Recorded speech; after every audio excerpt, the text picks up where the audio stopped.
B-boy. From the old to the new, still a B-boy. Too bold for the school, still a B-boy.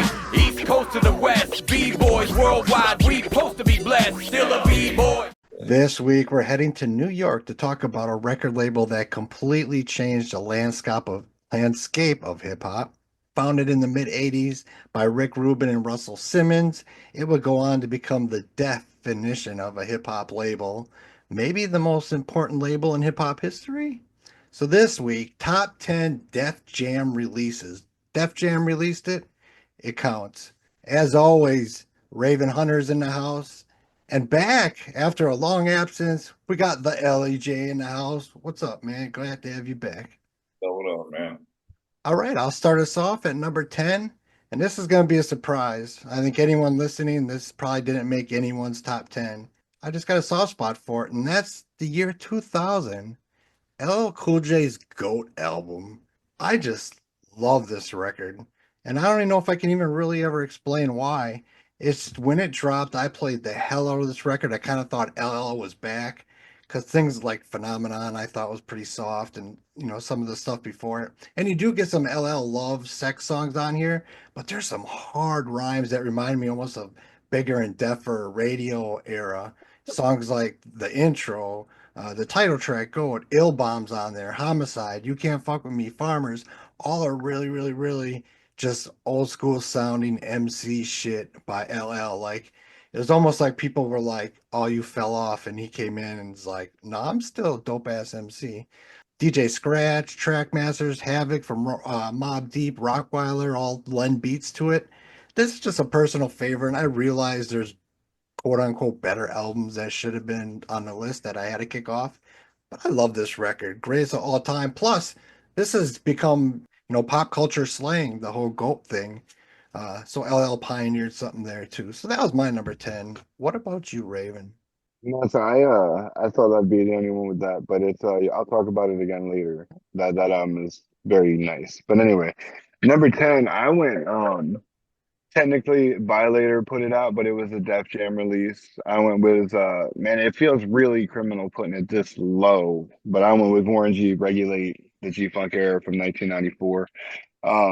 It's so much more than just fucking Nate Dogg and Regulate, Do you see this DJ? I gave us the Dove Shack and Twins because I love both those groups as well. But This Is the Shack and Recognize. So many ways. Like that was on the Bad Boy soundtrack too. But I love that album. The production is amazing. The whole vibe. It's like West Coast gangster, but just smooth as fuck. That was an honorable mention. That you're right, it is more than just Regulate. L.E.J, what's your number 10? My number 10 is College Dropout by Kanye West. And it's because, I can't stand Kanye West. Like I've actually made songs like about Kanye West. But I think the College Dropout album, I think that was groundbreaking in terms of an introduction for him into the hip hop culture. And I believe the song like that Through the Fire song that he did about his accident, I really vibe with that because well, people that know me, like I've been in a couple of really bad accidents in my life, so I kind of just vibe with that song. I think that was the last time he was good. It's definitely my favorite era of him. When I was listening to College Dropout, I never imagined he'd become a Nazi one day, but world is full of surprises. All right, number 9. I'm gonna go to the year 1998. Def Squad El Nino to get Eric Sermon, Redman, Keith Murray. They had done a bunch of songs together on each other's albums, but to get a whole album of them together, I was so about this. Couldn't wait for it to drop. And they killed it. That E double production of the 90s. I mean, he was just hitting on all cylinders. They had the single Full Cooperation, but like songs like Y'all Ain't Ready, Countdown, Ride With Us, they do a super dope remake of Rapper's Delight, Def Squad Delight. That shit just brings smiles to my face. They all were on top of their game in this era. They had all been in the game a while, but they were still just had a little bit of hunger and they killed El Nino. And this is one of those famous we talk about on this show all the time. One of them Def Jam albums of that year that came with a second disc in the first pressings that were either samplers or stuff with unreleased stuff. And I know El Nino was one of those that had that double disc. So yeah, Def Squad number 9. What about you, Raven? Yeah, it was DMX, Dark as Hell's Hot, El Nino, and Onyx Shut 'Em Down that had the 3 discs for the Def Jam 99 Mhm. samplers. That's the only way to listen to LL Cool J's Ripper Strikes Back to this day. Yep, that's how I heard it. But yeah, so this hurts so much for me to put it at number 9 because like I feel like I'm gonna get judged for putting Public Enemy this low. But I went to Apocalypse 91, The Enemy Strikes Black. That's probably my favorite album from them. You know, I love Shut 'Em Down, Can't Trust It, Night Train. It's like one of the hardest albums from them. And like I said, it definitely hurt to put Public Enemy this far down, but I was going just kind of personal favorite albums, and some of these, even I'm ashamed to admit, I like more. But You should be ashamed. I knew it Uh, was going to come from you. I knew it. I think it's their most underrated album. I don't think it I gets think the it's the respect. best. It's such a It great album. starts hard. That first track just Even starts the it off. intro, yeah, where Yeah. it's just such a great album. Yeah, it should have been higher. L.E.J, what's your number 10 or 9? What's your number 9? Number 9, we're going back to 1986. BC Boys, License to Ill. There it is. And I think, the BC Boys, when they started out, I know before they actually got like their image, they tried to market them like kind of like as a white Run DMC, and I just like the fact that they had their own style, and it was more about that, collision of hard rock and rap, and I think they did it perfectly. And one of my favorite songs to this day is "No Sleep Till Brooklyn." Just a lot of the riffs, like she's crafty, that had that like that Zeppelin riff on there. I think it was just done just very well, and I think that album really helped mainstream rap. It was So I definitely think, one of them. Yeah. yeah, I think it's critical, like in the history of the expression and the morphism of hip hop going mainstream. That would have been my number 11. It hurt not to put that on, but I knew someone would have to have it on their list because I it's so agree. iconic. So I iconic. agree. All right, I'm gonna go at number 8. I'm gonna keep on surprising people. I think a lot of people don't even know about this album, and if they do, they didn't realize it was Def Jam, but it is. The year was 1995, and we're going to the West Coast. South Central Cartel's Murder Squad Nationwide album. This flew under a lot of radars, but if you love West Coast 90s gangster rap, this is about as good as it gets. And they also put out through Def Jam their In Gats We Trust, which has one of my favorite Posse tracks all the time. But this album is a little bit more consistent. Songs like No Peace, Ghetto Got Me Shady, G Slide, Knock on Wood, Gunsmoke, it just keeps going. And you got guest spots by Ice-T, Tretch, Big Mike, Spice One, Amp Banks, and Prodigy of South Central Cartel does most of the production, but Amp Banks does some. It's just the epitome of a gangster rap album, which I can be a sucker for sometimes. And this one kind of flew under the radar. And man, really good record. If you love West Coast, you gotta listen to this South Central Cartel record. So I had to put it on there. So it's went to 8. Raven, what's your number 8? That one hurt me not to get on there, so I'm really glad that you got it on there. Number 8. This isn't probably in my top 10 favorite albums of all time for sure. We talked about it when we talked about the East Coast albums. It was my number 1 pick. Beanie Siegel, The Truth from the year 2000. I fucking love this record so much. And it was just, I don't know, it was just this period of time. It was like one of the, I think the first album Def Jam released in like the year 2000. And it was just a weird time in my life. And I remember just that album coming out and me just vibing every song. And I can still listen to that, only that album. That's like the only album I really like from Beanie Siegel, to be honest with you. But yeah, it's just it probably should be higher on my list, but I just couldn't get it up any higher. Sometimes records just hit you. L.E.J, number 8. Number 8, going to 1999 with Slick Rick, The Art of Storytelling. I guess, because there weren't a lot of MCs that really told stories, that could actually have a rhyme that was really told like a story from beginning to end. I know back in the days that was something that I liked to do. I was one of the few MCs I know that like actually used to have like story rhymes. And it was inspiring like to hear someone like Slick Rick also be able to do that. Plus, in the fact that he has a soft spot in my heart because I met him back in the days. Like I was with a group that opened for him and Dougie Fresh, Mhm. so I have good memories about Slick Rick. Way I back in think the day. he's underrated just in terms of his lyrical skill because it takes a particular skill set to write a rhyme, but to write a rhyme that's a story, that's like a cohesive story. I think that's a long forgotten missed skill set, and I think it shows the diversity of an MC. I agree 100%. I complain about it all the time on this podcast about where are the storytellers gone? And I mean, he's one of the first and best ever to do it.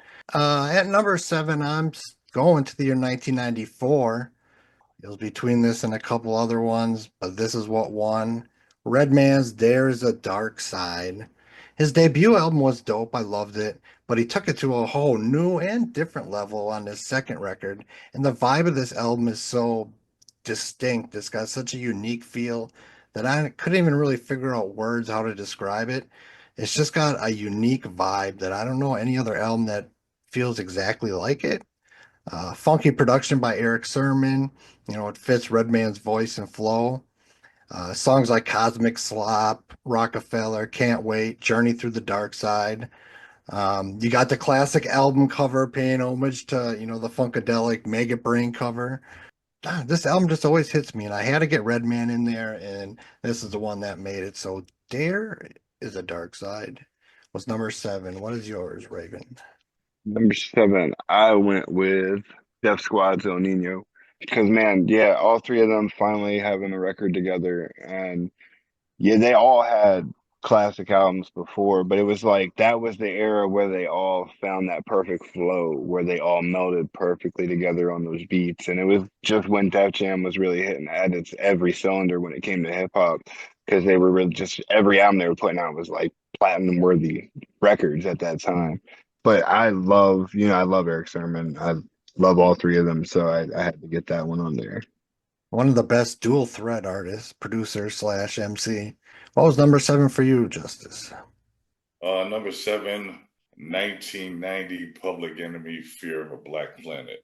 I just remember that Public Enemy to me was like one of the first like East Coast groups that people were scared of.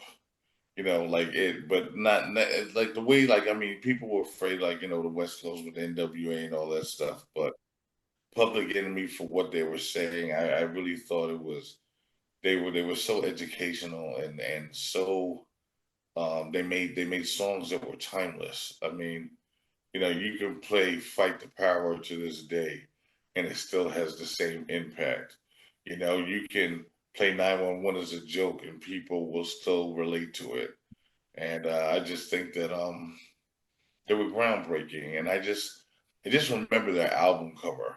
And I remember, being at college radio stations, like trying to promote my stuff. And, people were like, "Did you see this group? Look at their album cover. This is terrifying." And I just remember the effect that they had on mainstream media. And I thought, they were a fascinating group. And that was an honorable mention. And another thing I say all the time, Chuck D was, artists like Chuck D and KRS-One were my teachers, almost literally, because I was learning stuff from them I definitely was not learning in school. Number 6, I'm going to the year 1993, and I'm surprised this even made my list, and I kept notching it up. And that is Onyx's Back the Fuck Up.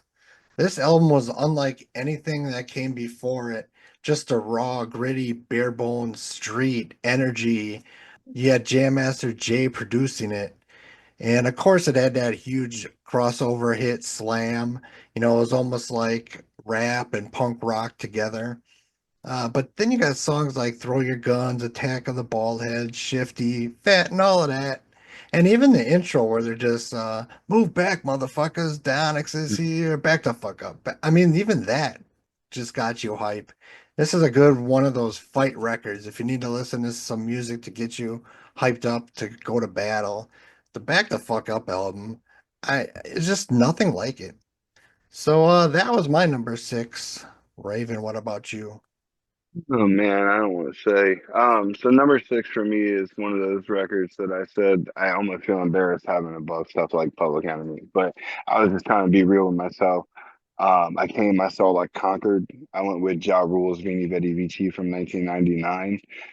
When being real with myself, at the time, that was one of my top three albums ever recorded. I played that album so much that summer because he had just come from being on hits like with every hitter that was out at the time, from LL and Jay-Z to Method Man, Redman, Emil, DMX. I mean, Original Murder Inc. was supposed to be DMX, Jay-Z, and Ja Rule, and there's tracks on this album that were recorded for that. So there's such a good vibe from like The World's Most Dangerous to We Here Now, Kill 'Em All, Story to Tell, which is kind of like his redoing of Biggie's track. It's Murder with DMX and Jay-Z. I fucking love that album. Almost every song is just dope to me, and it's the only album I will say that for Ja Rule. Um, You should listen to it. I'm I maybe like I that album a will. lot. I just blanketly just hated on him. So it's very, very well that he could have songs that I would like. I wasn't checking for him. I remember the first like single, Holla Holla, I didn't mind. I'm like, oh, it's kind of like DMX Light. And then the And shit that's went what he downhill. was. That's what he Yeah. was. Yeah. All right, number six for you, Justice. Dear Max Light, I'm sorry. That would be business as usual, EPMD. Because one of my all-time favorite songs on there is was a collaboration of like four different MCs. That song Rampage, and I always thought that was just one of the hardest like songs because I think Redman's rhyme and like it was just I think some of their best work, and like it was just a great collaboration. And of course, I love the song Gold Digger. That was an honorable mention to not get an EPMD record on her, too. Yeah, I'm glad that made someone's list. Which brings us to the halfway point, and this is my number five. I'm going to judge myself at having it this low.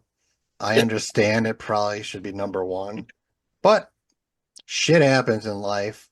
The year 1988, Public Enemies, It Takes a Nation of Millions to Hold Us Back. The definition of a classic, definition of iconic, this changed the game. And it could easily be number one, and I understand. Chuck is on top of his game. Flava's doing what he does.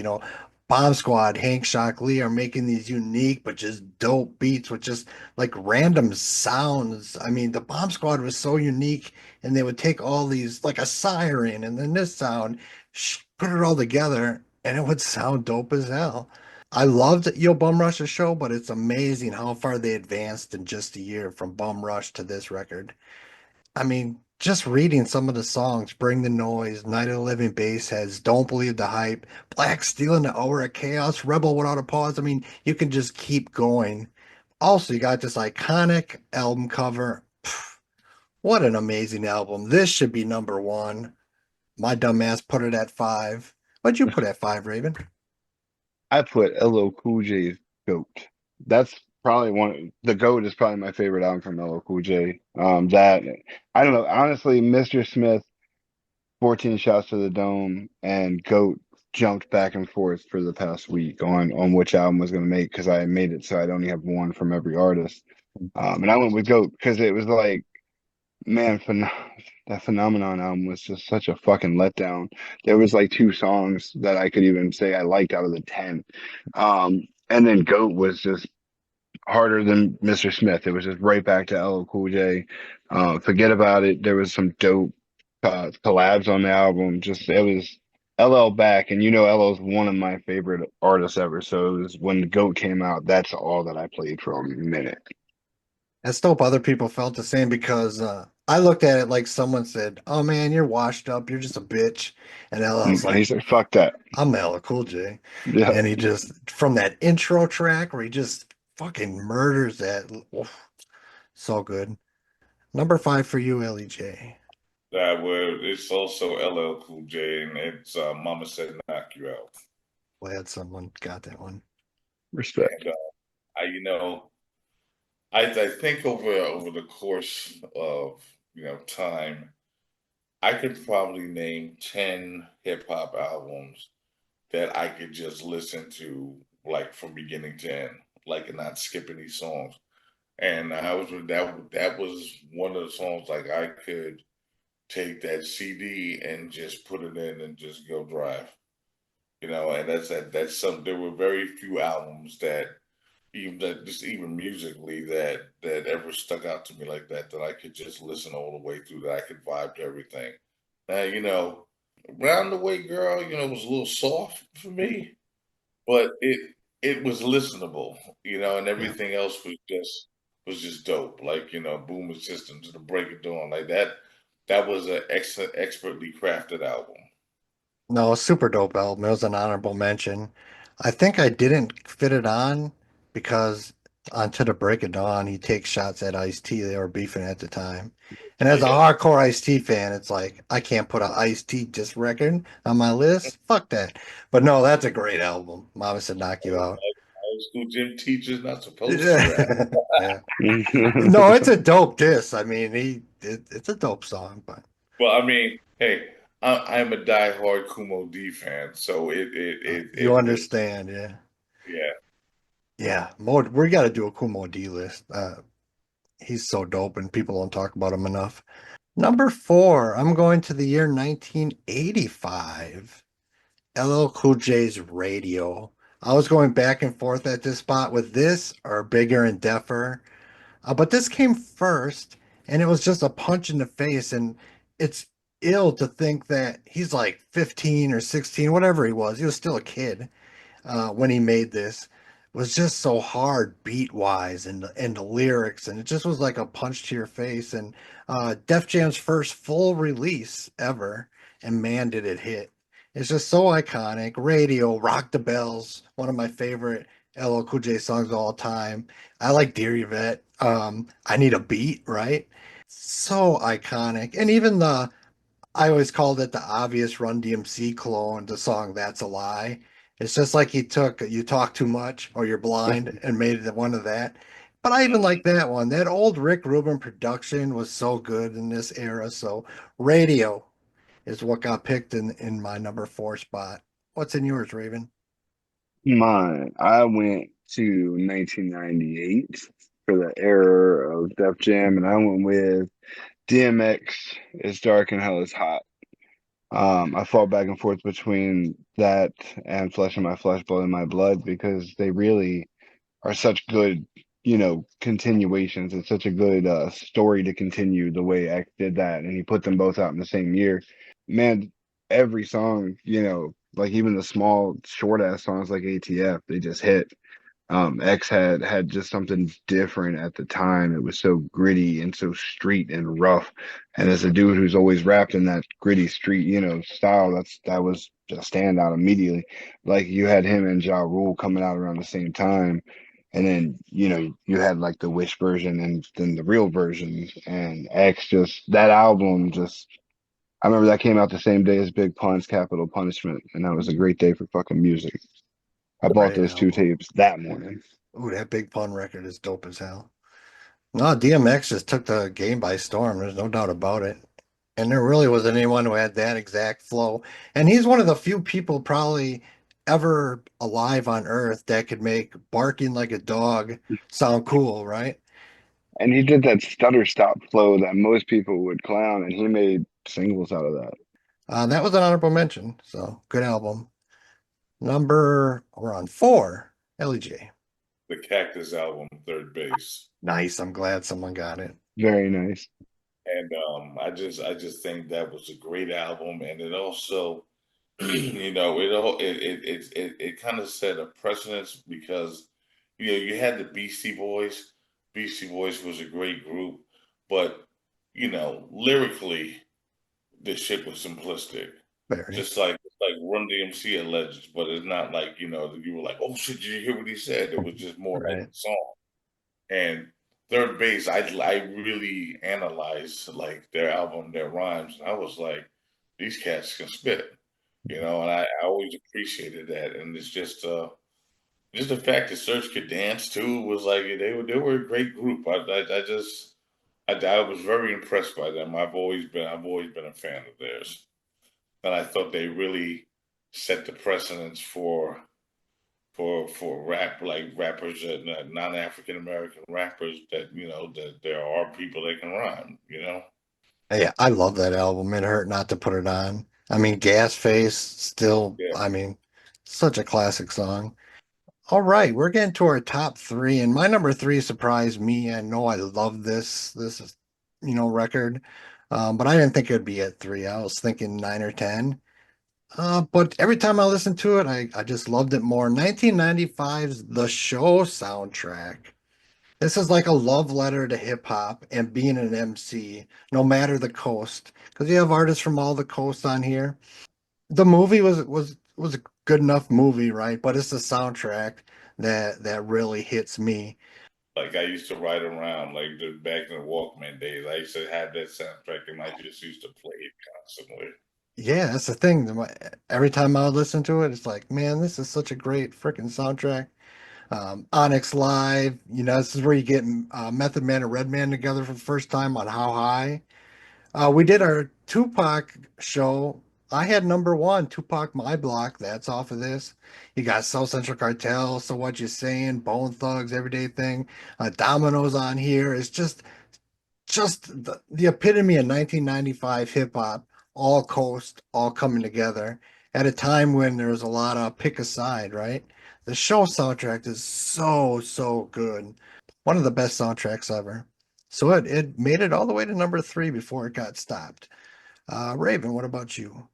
Yeah, it hurt me not to put that one on here because it's still one of the, fondest memories I have is going to that show. I love that shit. Yeah, I number three. I went to 1995 and I went to Onyx's All We Got Is Us. Because man, it was like my expectations were so fucking high after Back to Fuck Up because that was such a different and good album. But it's just so gritty and hard and street. It has this grit that Back the Fuck Up didn't have. It sounds so dirty and unpolished, and it works so well with that void, the voices that they have on those beats. It's almost got that like just eeriness to the beats, like they recorded it in fucking Chernobyl or just some rundown bunker Right. somewhere. You know what I mean? Like I don't know, Mhm. just and I love Onyx. I totally do an Onyx episode, but All We Got Is Us has so many just standout tracks to me. I know exactly what you mean, the vibe of it. It is like they're in a bombed out house or Yeah. shelter or something, recording this in the basement. No, that's an album that doesn't get talked about enough, probably. All we got is us. Number three for you, L.E.J. Number three for me would be DMX's "Dark and Hell Is Hot."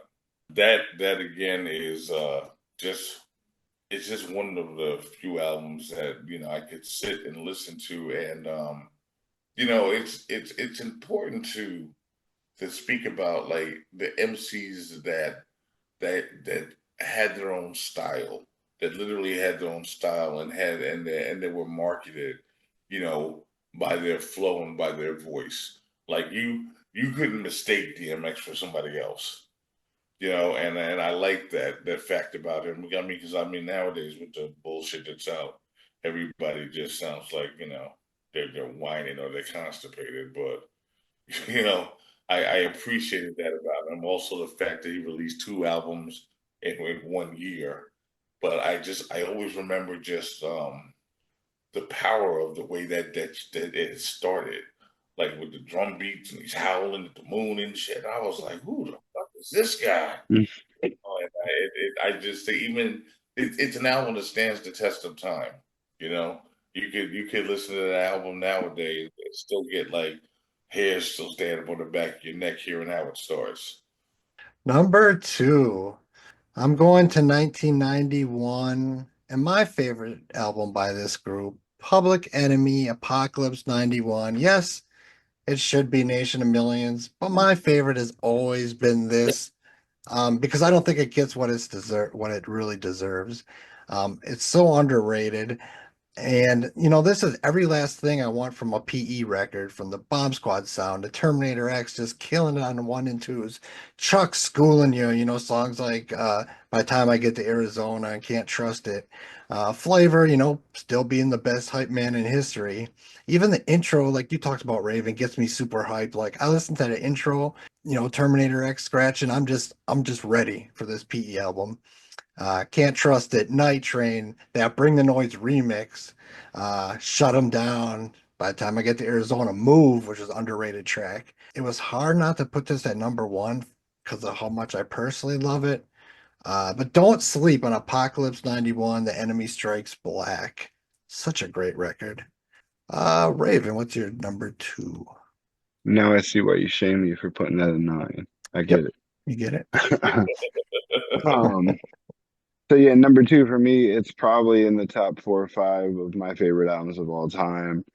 1994 In Gets We Trust from South Central Cartel. Man, every song is gangster as fuck. Every song is great. I love Havoc. Like I love Havoc. He's so fucking dope. His flow is so good. Big Prod and Little Prod are dope. And then the mouthpiece is, he's a mouthpiece, but he made dope ass beats, and it was those blending of just really gangsta and some almost G-funk elements, and just molding that with just every song about putting bullets into somebody, and then you had Tupac on there and shit. It was just at the time that was like nothing fucking harder, probably. It was so dope. One of my favorite posse tracks, Gangsta Team. They featured Ice-T, Tupac, Spice One, and MC8, I believe. Yeah. Um, if you like 90s West Coast gangster rap, South Central Cartel in this era. I'm glad you picked the other one because I was going back and forth between that and Murder Squad. So I had to glad do you the did. same thing. But 2 was always where, because Murder Squad could go hand in hand for me with that. It's such a dope It's so compilation. close. Yep, so great. Justice, what's number two on your list? That we're going to 2001. That's Jay-Z, The Blueprint. It was an important period time in hip hop because I think that was the album that really kind of established Jay-Z as like, one of the best MCs in New York. And being that like, I'm a New Yorker, it was a big thing. It was kind of like it's kind of like the mantle from Biggie was given to Jigga. So and just the tracks themselves were like phenomenal. I think he really established his style and his dominance, and like that was the beginning of his empire, of his climb. I think it was a game changer. Yeah, that was honorable mention and the only one from him that I had. That is my favorite album by him by far. Great record. And I always remember that it came out on 9/11. I don't know why that fact always sticks in my head, but it was released on 9/11. Has nothing to do with the album itself. So we'll just move to number one. And here we are, number one. Yeah, I'm good with it. 1988 Slick Rick, The Great Adventures, one of the best hip hop albums ever. He's coming off the work he did with Dougie Fresh, the show, Lottie Dottie, right? And his unique voice and amazing storytelling abilities. And on this record, you get production from the Bomb Squad, Jam Master Jay, and even Rick himself. But reading this track list is just like reading a greatest hits album, right? Children's Story, Mona Lisa, Treat Her Like a Prostitute, Hey Young World, Ruler's Back, Lick the Balls. I mean, it just goes on and on and on. Most MCs have yet to catch up to his storytelling ability. He is just that good. And you're right, like you said before, Justice, it's an art. Anyone can rhyme different words together, right?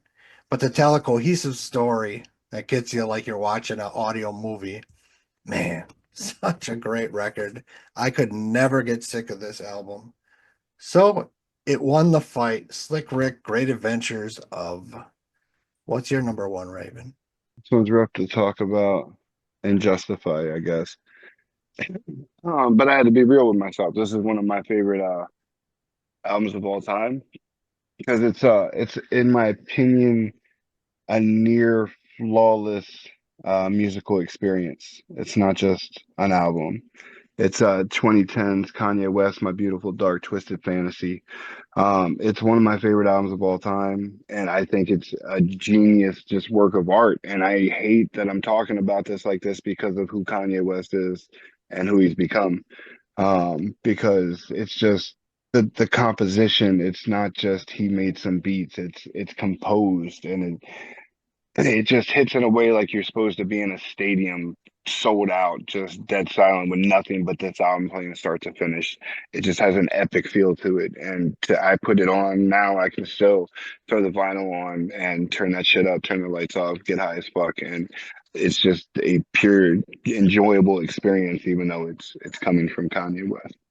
And we did that episode, and you and Brad just thought that was such a perfect album, and I didn't get it. I still don't get it. Even if I put the Nazi shit to the side and the craziness, I don't, I Like I said, don't, it I really don't get hurt it. for me to put it on here because of who he's become. But I can't, it's just like College Dropout. It probably would have been number 12 because it's another album that's nearly genius. It's just I don't know what he was on. I know his mom had died during 808s and Heartbreak, but when My Beautiful Dark Twisted Fantasy came out, he was just on some next level shit. L.E.J, what's number one on your list? And Heart. it was kind of a toss up for me. I thought about Jay-Z's The Black Album, but I kind of would with The Adventures of Slick Rick, Nice. and I just think because of the diversity of the whole album, and as you were saying, like it's like people didn't appreciate the skill set.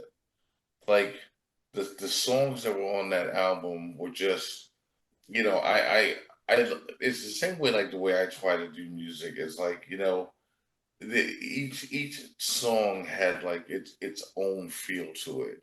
Each song had like its own story. It's not like it was repetitive. There were different feels to each song, even though it was like the same artist. And I think some of the stuff that he did, it was timeless. Just the fact of the way like that his music is still being used today. I think that would be my number one. Yeah, such a dope album, such a great record. And the younger listeners, you're not familiar, I mean, give it a chance. I mean, great storytelling doesn't age, right? Children's story will always be a great Mm. story, always. Right. I'm glad you gave love to Art of Storytelling, though. That's my favorite album from him. And then, oddly enough, I really love Behind Bars. A lot of people don't talk about A that lot album. of people hate Behind Bars, and I thought it was all right. It'd be interesting to know what would have happened if he never went to jail. I'm excited for a new album.